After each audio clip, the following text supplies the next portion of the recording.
Kinshasa na biso réalité ya banaki réalité ya banaki réalité ya banaki no Buyukite bukuyoka kaka Kinshasa na biso kin eleki partout KNB Kinshasa na biso kin eleki partout Kinshasa eleki partout mikolo neza bino pardon Jima sala yolo karatakate ya on a bien yo Jima mukende umela KNB kin eleki partout rien à dire toi na terre envié parce que kin eleki partout et losako liboso ambongo mosanto azate Céline Don Kardasha isongolo bisous bye bana kin ke bana jako zape so kuta nango KNB TELEMA qui chasse l'équipe partout Jimmy Mukendi umela KNB ko zape te so kuta nango check ovandi. Bon début de la semaine na banzinyo sa magazine KNB ezo lembate ko informer bino pe ko pesa bino ba vraie réalité à ville à Kinshasa.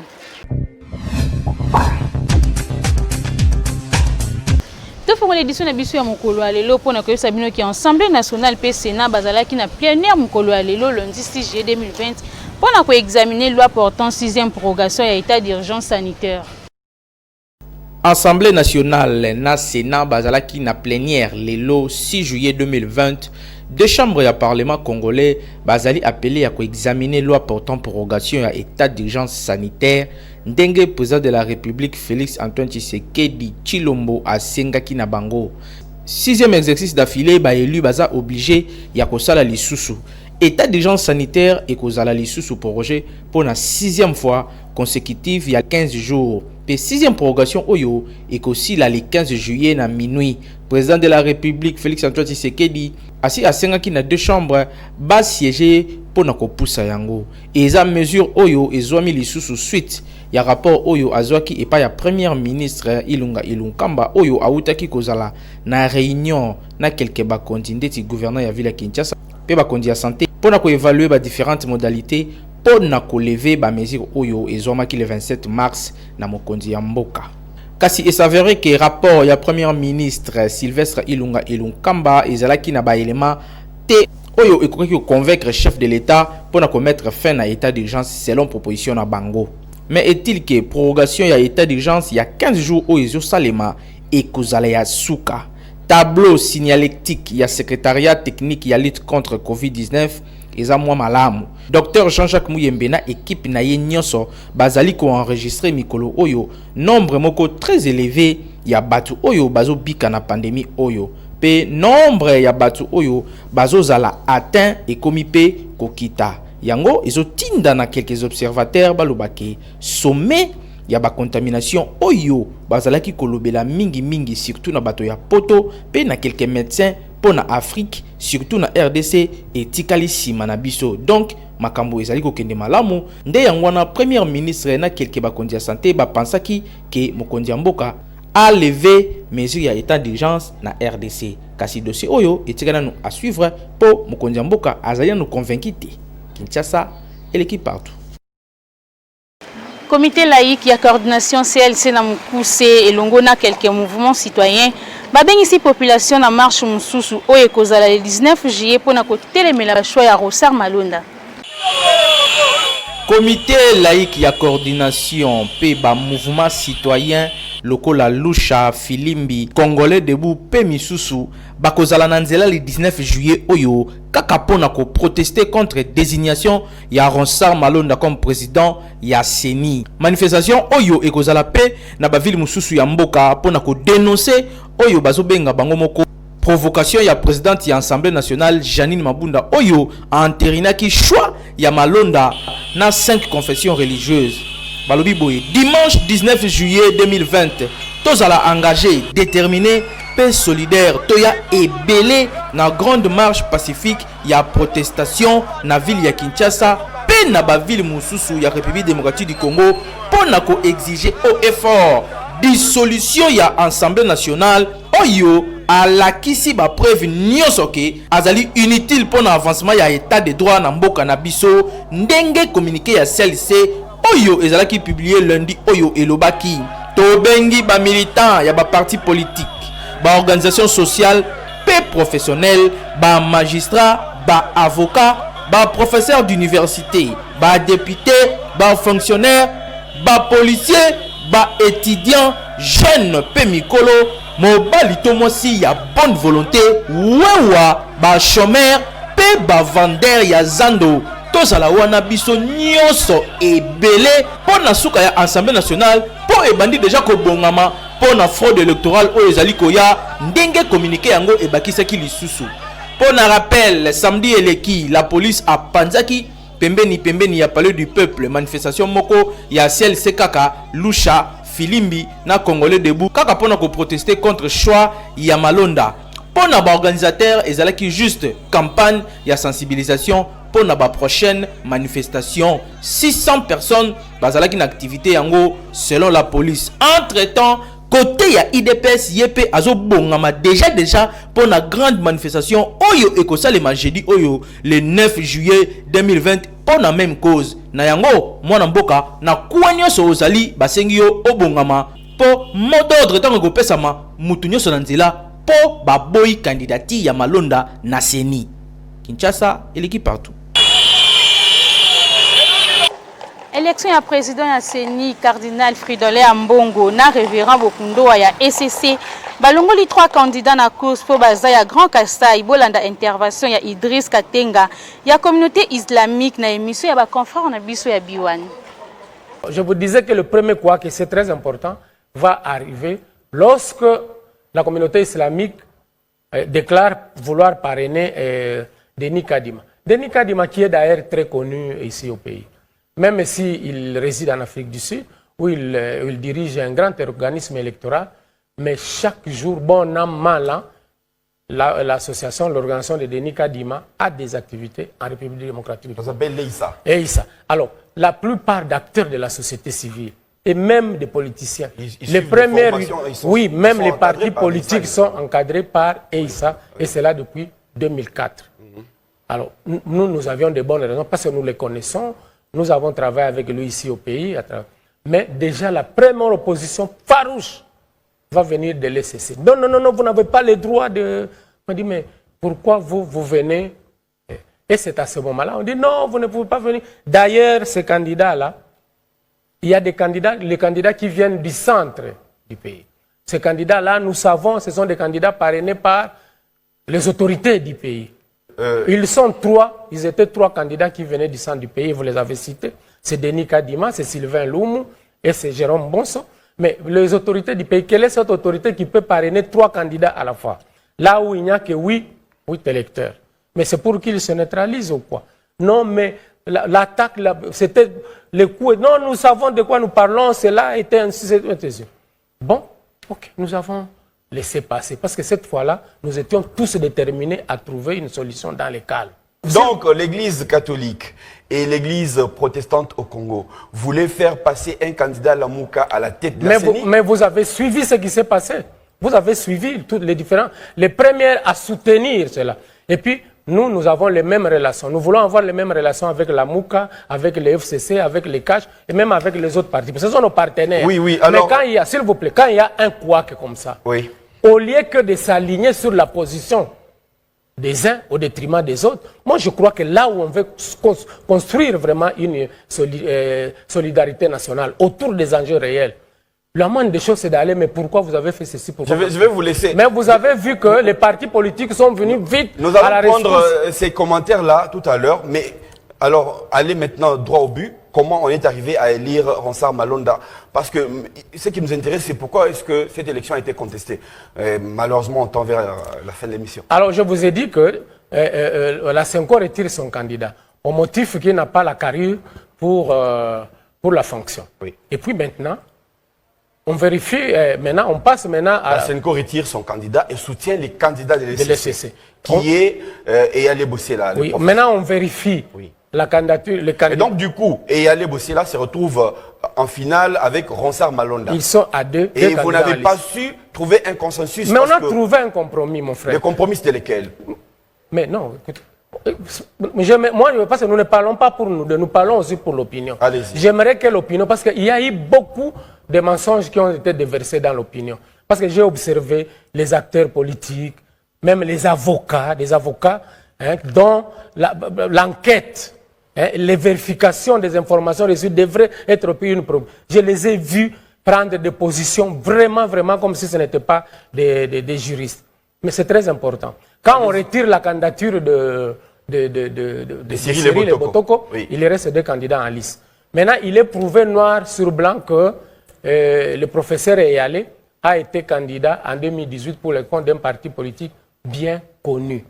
Oui, l'alternance pour la République. Oui, et à ce moment-là, on trouve qu'il n'est pas éligible. Hein? Il ne peut pas être désigné comme les confessions religieuses pour le représenter à la CNI. En principe, les débats étaient clos. Soki olingi omela miliki kitoko pe bana na yo bazala na santé malamu miliki ezali kaka se moko le Kerigold ezotekama partout tina baligablo. Lelo na Kinshasa miliki elongwa likambo ya bariche po ekoma nango na prix ya mukie po na mutu nyonso ndenge akokeli grâce ya Beltesco alongola yango luxe na RDC na cadre ya kosunga congolais amela miliki ya qualité amemeli bino lait en poudre instantanée Kerigold eye po na mutu nyonso okomela na ti café, mai ya moto, mai ya lobo, tope okoki kolia yango kaka ya pamba, eza na goût moko ya kosakana te. Kerigold de l'œuf végétal plein de vitamines A et D, protéines pe calcium. Ezo sunga bana bakola kitoko, pe mikolo ba savourer miliki kitoko ya mabele ya ngombe. Miliki oyo ezali koteka ma partout. Comme la Kerigold full crème, ezali kotonga nzoto na yo 2 fois. Monto amera Kerigold abelaka pa mapamba te, ba maman baza na bana, ba maman baza na bazemi, ba maman baza na ba fatigue ebele. Omela mingi Kerigold ezali ko bakisa susu ba protéines, ba calcium, ba vitamines ebele na kati ya nzoto. Lait en poudre instantanée Kerigold, miliki ya solo ya ngombe, sans complexe na Kinshasa na mbongo nyoso oza nango, okomela miliki na yo sans problème, grâce ya Beltesco, mosungi ya mboka.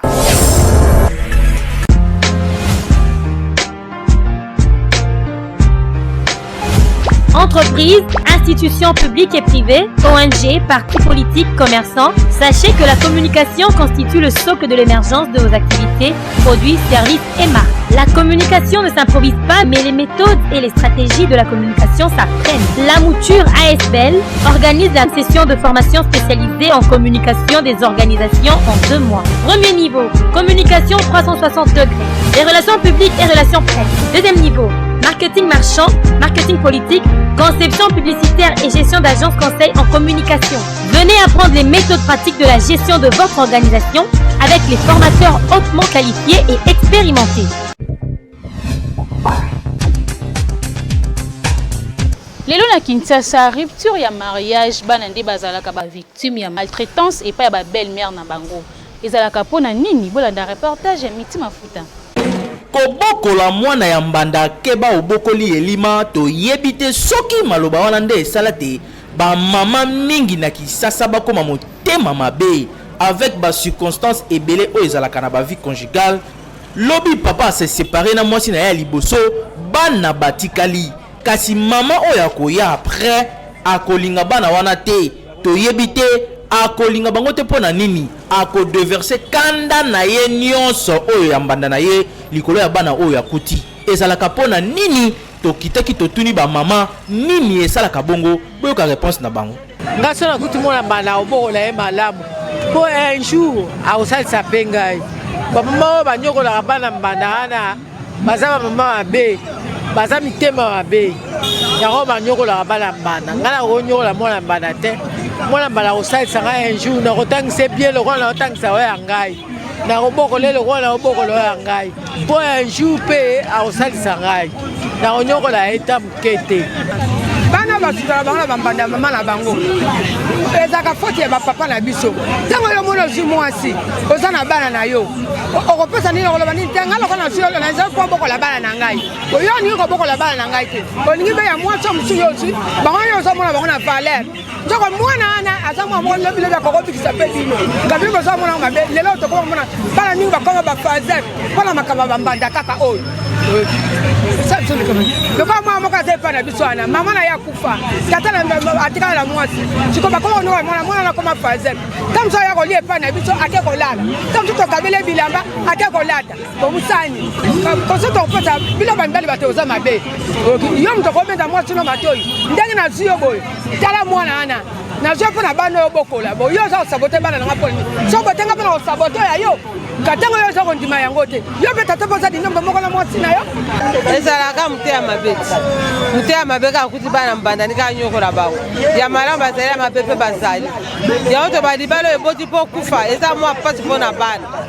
mpo so bozala bolingo mpeya na bana boyokima wa bana bokabwana te mote ya mabe kaka nde tindaka bango banyokola mwana bana baninga bachange batika yo mpoza maa moboti makambo eyaka nde bapaka oza na libala kobosana kindumba toza mpe na kindumba nde obalukaka enjour okokota na libala moko mosusu okobima mpo tiki ya yo bana soko banyokola bango kosepela te to bango banyokola bana baninga bachange bon eloko esalaka bamama banyokola bana oyo bakuti na libala mpo na ngai namoni yango ezalaki motema mabe po mwana wana aza innocent mwana aza innocent na makambo nyonso oyo ezoleka ya bombanda ya yo na mbanda na yo okutaki mwana wana ifo bokola ye malamu lobi omona mwana na ye kozwa vi yo okosepela me bamama ebele bazwaka bombanda oyo ye aza nango na mbanda na ye batia yango epa ya mwana azonyokola mwana ameme te mobali azopesa mbongo alesa mwana bien alata mwana bien me ye azosala eloko wana te nayebaka te kimotema mabe moto esalaka mpo ndenge eza bongo omona basi ebele aza na kati ya libala ozwa mwana te mpona ndenge azonyokola mwana oyo akuti mwana oyo okuti aza mwana na yo okoki konyokola ye te kokamwa mama yebake ekoyela yo okoyeba te aulu wala lokola yo ndimi konyokolaka bana ya baninga yo mpe fana na libala wana bien mpo soki yo mpe okei ya yo mpe bakonyokola yo sikoyo tala niveau ya pasi ekosala yo ntango bana na yo bazonyokwa maboyi yebaki pasi oyo yo yoki yango mpe moninga akoyoka ntango yo ozonyokola bana na ye bamama ebele bochange oyo bozalaka na bacomportement oyo Kinshasa eleki partout kala bapapa bazalaki kopesa basi na bango bakado kasi lelo échangea papa po apesa mwasi na ye kado ekoma conditionné ezalaka mpona nini bolanda reportage ya Hervé Zaka na tango ya kala toyebaki bapapa na biso bazalaka kosombela mama elamba to eloko moko sans que mama asenga ye ezalaka mingi papa koyi kofana na terrasse na bakamarade na ye azali kozwa mwa eloko ya malili après ba stress ya mosala amoni mwa eloko moko ya bien ezoleka mpona mama asombi mpe amemeli ye na ndako kasi lelo makambo wana ezalaka lisusu te mibali mingi lelo tokoma komona na Kinshasa bakoma koconditionne bakado na bango mingi epai ya bamama il faut des fois kozela mama abota bongo asombela ye mwa liputa yango mpe mingi bamama baboti trop po le fait que papa asombela kaka liputa soki aza na zemi bakoma kozwa yango mpe mingi lelo na bandako bana bakomi 7 8 kokolisa bango ekomi problème ya kosakana te po ba classe vie ekomi cher to kitaki na terrain to na ba papa nini esalaka bongo na batata basombelaka ba mama to basalaka bango bakado kaka soki bakomi na zemi to soki baboti soto tali po mwasi mobali asombela mwasi ne eloko sincèrement obea nasala nini moko obea ekoma obligatoire te soki nazala posa kosombela mwasi na ngelamba na kosombela ye eloko moko ya sike koki kobima na tawa na soki azalaki na mvi nango era azalaki na zem et kosenga ki après je n'ameka na la tilambana wana peut-être na koki kokende lumbangu na sombeli lambana mais obligé te qu'il faut na sombela mwasi na ngelamba kaka soki aboti non ebo ye musani na ndako nini alata kate aliaka te na koki kosombela mate kaka po mukola kobota soki aboti il faut kosombela mwasi même aboti na nti il faut kosombela ye inata ke na kosombela maka mukolo kobota non boso aboti te kosombela ke lamba jamais atoka na bandeko basombela ka basi na bamobila maka mukola kobota te batika biloko wa za normal te za vraiment anormal loba mingi mpona ba villageois etant que biso bakino nde tova ana kin ezaka te po sombela mwasi elamba il faut abota non lobaki non par occasion et au moni elamba moko boye eza na style boye na mode boye sombela ngao mais en dehors wana jamais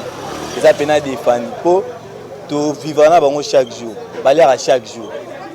mais ndeni sikoyo ekoma pona sombela elo moko ekoma conditionnel jamais wenza le roi genre ya bandeko monga na lobaki non ba faux jeune pour ça elo fois de la retour mo été conseil na opesa ba jeune wana oyo basalaka eloko wana mingi soki mwasi aboti il faut sombele lamba soki aboti osombele te wana baza ba faux jeune baza ba faux jeune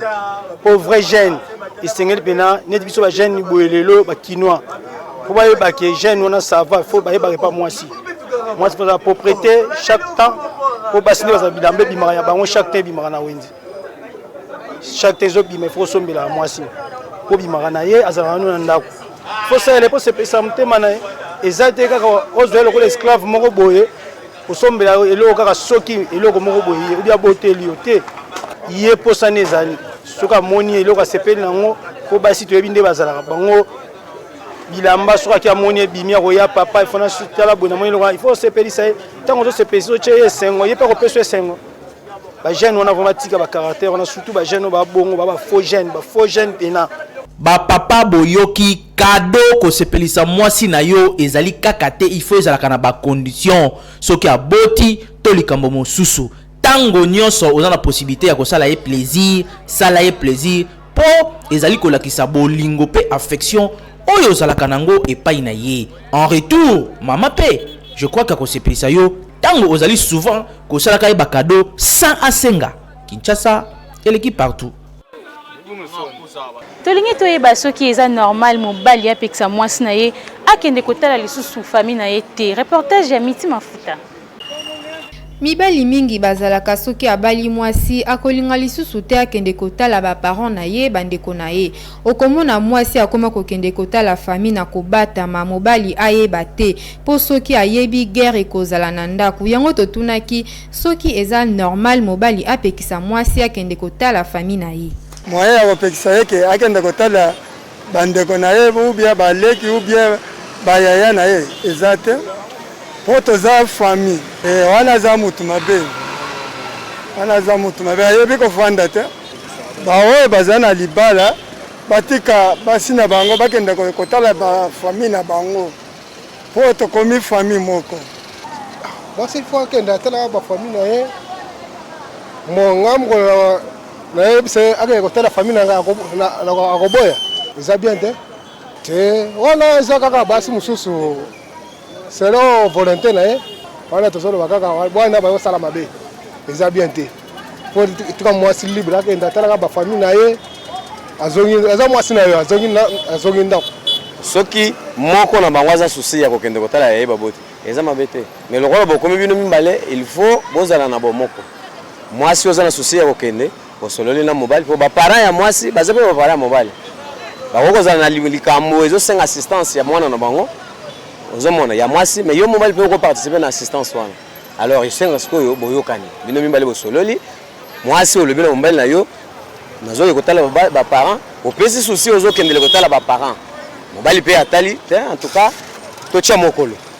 ozomona totia mokolo boye nyonso ale osalema na boyokani soki mwasi alingi koimpose mobali amoni ntango mosusu ntango wana yango te to alingi asenga eloko moko ya monene pa mobali po ake kotala baparent mobali amoni kaza na makoki te mwasi eta nasala na makasi omona ekopesa pasi mais soki boyokani bovandi na boyokani bino mibale ezaka nango problème te mwasi ayebaki baparent na ngai baza mpe baparent ya mobali na ngai soki likambo ezali oyebisi yango nano mobali en tant que chef ya famille oyebisi ye likambo ndenge ezaleli nazoki kotala baparent mpo na raison boye mokolo boye to mpo na mikolo mibale mpo na mikolo ça dépend mosika distance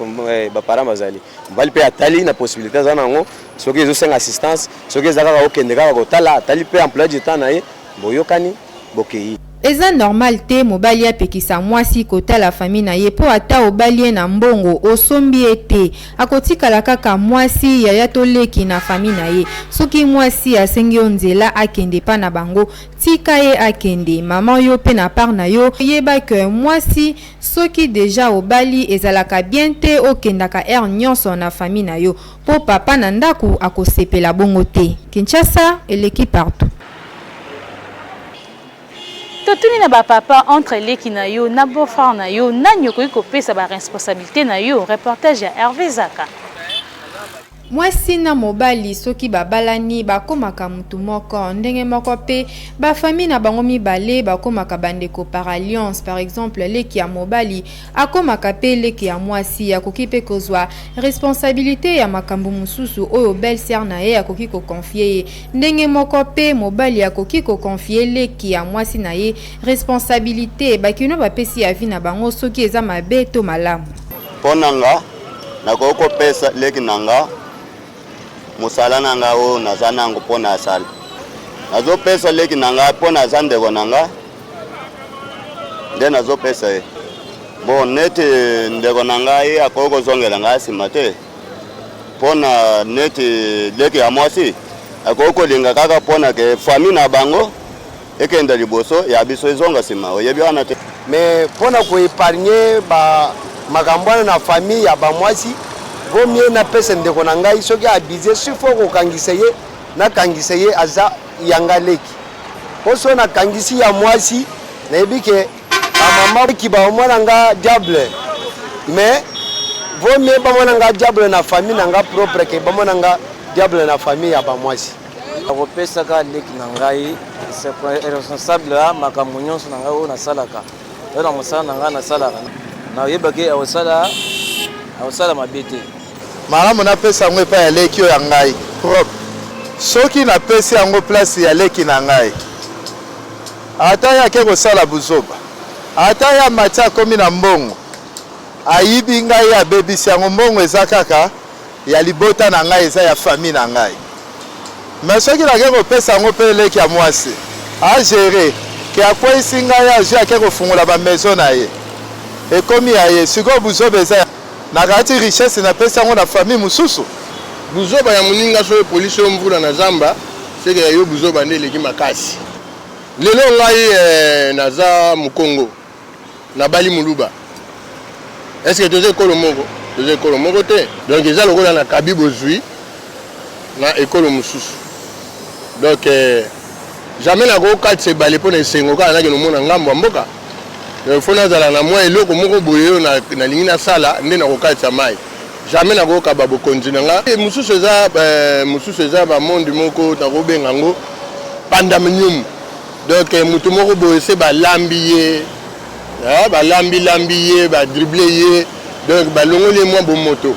ye nde moto akoki kokende kopesa bokonzi na ye na ngambu mosusu me mpo na ngai nakopesa bango tolike basalelaka yango te kosinga famille ebendanaka me ekatanaka te nakopesa na leki na ngai soki abebisi eza makila na biso ya famille me pa ya ndeko mwasi o ndeko ya mwasi azala mobali nakopesa te mpo wana ekocreye d'abord conflit entre famille na ye na famille na nga mpo oyo nga na vivre oyo nga nazovivre oyo tovivre nakanda kutu mpo na koloba tala so totali oyo tozomona neti kulutu na nga to leki na nga natikele libele o mere apesi nga ale azokemba bongo mwasi oyo tokutani neki camarade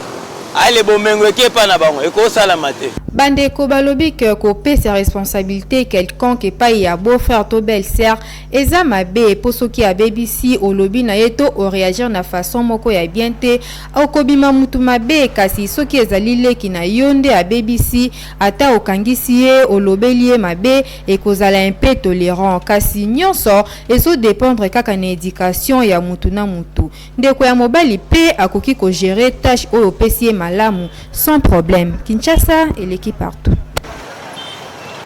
bozala ki tellement ebele ya kolanda magazine KNB kasi comme na suka ceux qui bosepela ki na édition ya mokolo lelo popesa merci une équipe rédactionnelle mobimba ya KNB Hervé Zaka double pour moi azala ki bongo na sima caméra Natasia na réalisation pe coordination ya Jimou Kendi kaka ndenge to mesana ko sabino botika ka toujours côté pe branché na chaîne YouTube Kinshasa na biso Kinshasa yo et l'équipe partout.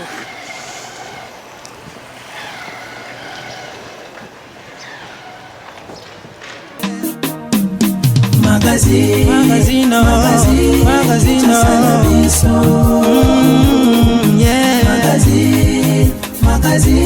Kinshasa na biso réalité ya